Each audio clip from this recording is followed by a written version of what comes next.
De nuevo con ustedes aquí en Con Todo y Pensini por Globovisión. Te estamos conversando con el economista Víctor Álvarez y su Twitter es @VíctorAlvarezR. Nosotros estábamos conversando antes de que fuéramos a la pausa sobre las relaciones Venezuela-Cuba que les están afectando también en su bolsillo. Ahí tenemos entonces la celebración hace unos días donde le pedían al pueblo cubano que ahorraran y que trabajaran más por la caída de los precios del petróleo y también por la caída de las exportaciones de Venezuela hacia la isla. Estábamos hablando sobre el tema, yo quería que completaras tu intervención, por favor, Víctor. Sí, bueno, Cuba está revisando su modelo, ¿no? Raúl Castro, que supuestamente era el duro, ¿no?, de los hermanos, una vez que asumió el poder hemos visto cómo ha impulsado una actualización del modelo económico cubano, aprobaron una ley de inversiones extranjeras y los principales ministros de la economía cubana están recorriendo el mundo buscando inversionistas, ¿no? El propósito, vinculándolo entonces con el tema anterior de la derogación de la ley Helms-Burton y de la ley Torricelli, es justamente para permitir el desembarco, no de marines yanquis en Cuba, sino el desembarco de inversionistas extranjeros en Cuba, que es lo que puede salvar ese proceso, ¿no? Y ese es el esfuerzo que Cuba está haciendo en estos momentos. Varios esfuerzos simultáneos. Turismo, para que ingresen también los dólares de los americanos en los estadounidenses en ese país. Segundo, la importación a través de ese megapuerto en línea con Panamex y en línea con Asia, que eso va a entrar un dineral, bueno, y también los otros puertos y turismo en Varadero y toda esa zona, me imagino que producción también de y la explotación del níquel. Sí. Cuba tiene uno de los yacimientos de níquel más importantes en América Latina, subexplotados, y el níquel es un material importantísimo para la fabricación de aceros especiales, entre ellos el acero inoxidable. Pero entonces, ¿qué tiene que hacer la isla? Yo creo que entre las negociaciones que se lograron a través del Vaticano con los Estados Unidos pasaba por aliviar un poco el tema de los derechos humanos, y se ve que, por ejemplo, Raúl Castro ha logrado hacer alianzas, por ejemplo, en Colombia con la FARC, el gobierno, pero dentro de Cuba no hablan con la oposición, entonces no se ve ningún progreso en esa área. Entonces, ¿tú crees que le puedan dar liberar ese embargo en un Mira, futuro la posibilidad de que eso ocurra, que efectivamente se libere el embargo de Cuba, que puedan fluir inversiones extranjeras hacia Cuba y que esos inversionistas de otros países no sean sancionados por Estados Unidos, porque este marco legal que rige todavía en Estados Unidos sanciona a inversionistas de otros países que, teniendo negocios en Estados Unidos, a su vez tienen entonces negocios con Cuba, son sancionados. La posibilidad de que eso se desmonte va a depender mucho que Cuba se ponga en el estado del arte de la democracia global, en lo que son las prácticas de pluralidad de partidos. En Cuba rige un modelo político donde hay un solo partido, donde las elecciones son con los candidatos que escoge el partido. O sea, el tema de los derechos políticos, de los derechos civiles, está todavía muy retrasado, muy atrás en comparación con el estado del arte. El tema de la libertad de crítica, de la libertad de prensa. En Cuba los medios de comunicación social están controlados por el Estado.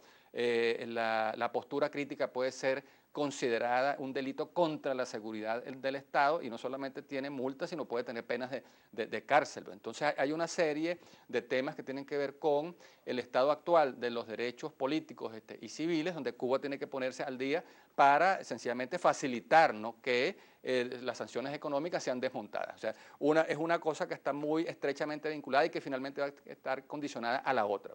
Quería hablar también ahora de Venezuela, la resolución número 9855 sobre el régimen laboral transitorio de carácter obligatorio para entidades públicas, privadas, de propiedad social y mixtas, que dicen que viola la libertad de trabajo en Venezuela, donde te pueden quitar tu trabajo y enviarte a la zafra, por ejemplo, como sucedió en distintos países, en la Unión Soviética, en la propia Cuba. Sí, preocupante, ¿no? Yo estuve justamente viendo los 10 puntos de la resolución.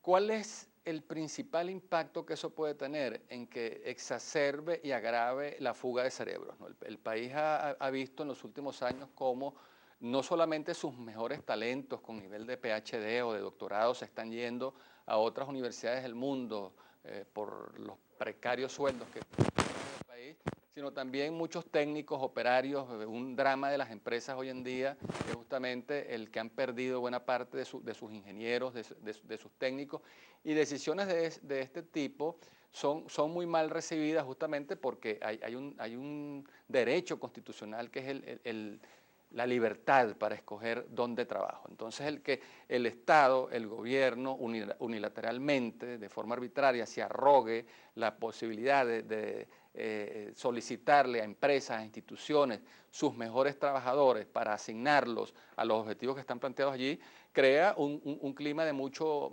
malestar. Nos recuerda, ¿no?, las épocas de los trabajos forzados y obligatorios, ¿no?, como las peores prácticas del socialismo del siglo XX, y no ayuda para nada ni siquiera a evitar, ¿no?, la acelerada caída de la popularidad del gobierno. O sea, decisiones como esta terminan cavándole la fosa al gobierno y terminan empeorando, ¿no?, su percepción nacional. Bueno, y que históricamente no ha funcionado. Fíjate, aquí dice un estudio que se hizo, la cultura maoísta de 1960 lo implantó, las de Camboya, también los Khmer rojos a finales de los 70, la zafra cubana de cortes de caña en los años 70 y 80.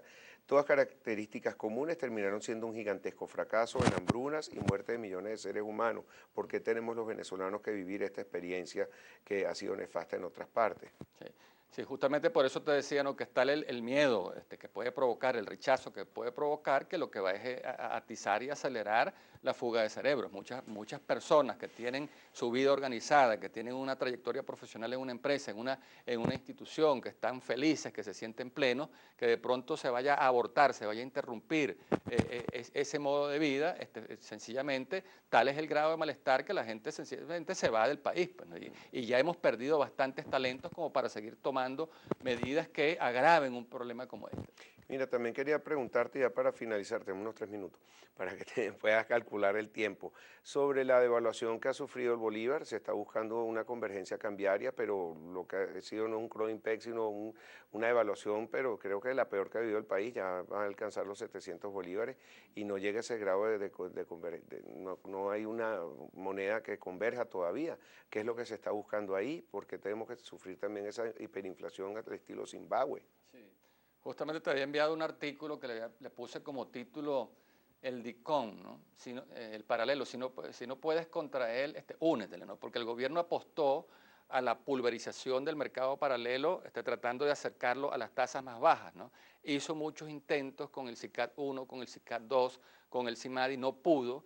Ahora, sencillamente, ante el colapso del precio del petróleo, ante las precarias finanzas de PDVSA, que está todavía obligada a vender buena parte de su ingreso en divisas a la bajísima tasa de 10 bolívares por dólar, ha dejado que la empresa liquide un porcentaje de divisas a la tasa de cambio. Hoy cerró a 642, y eso le ha dado a PDVSA cierto oxígeno, ¿no?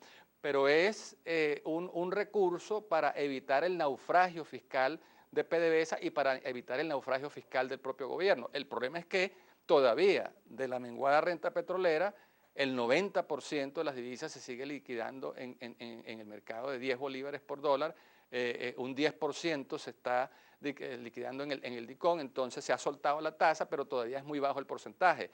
La situación de PDVSA luce tan apretada, desde que la semana pasada se anunció ya que a la compañía le van a quitar de encima el peso de muchas empresas, de muchas instituciones, de muchas misiones que no tienen absolutamente nada que ver con el negocio petrolero, porque ya PDVSA no puede soportar todo ese peso. Y creo que la manera de aliviar las finanzas de PDVSA y de evitar la enorme presión que todavía hay sobre el Banco Central de Venezuela para que siga financiando la deuda de PDVSA con emisiones de dinero sin respaldo, es sencillamente unificar el régimen cambiario en una tasa lo más cercana posible al DICOM, a la tasa CIMADI. Y yo creo que estas decisiones apuntan hacia allá. Ahora, Víctor, algunos analistas piensan que esto fue un paquete neoliberal, pero sin los beneficios que trae un paquete de ajuste, porque no hay el beneficio social, no se está accesando a los mercados internacionales, es un paquete aislado simplemente de devaluación. Sí, creo que el país efectivamente está pagando las consecuencias de los paquetes de ajuste estructural, de los programas de ajuste neoliberal que fueron tan rechazados en los años 80 y 90, pero sin ver, ¿no?, que se toca a fondo y sin apreciar que hay mejorías, ¿no? Eso es lo más triste de esta situación.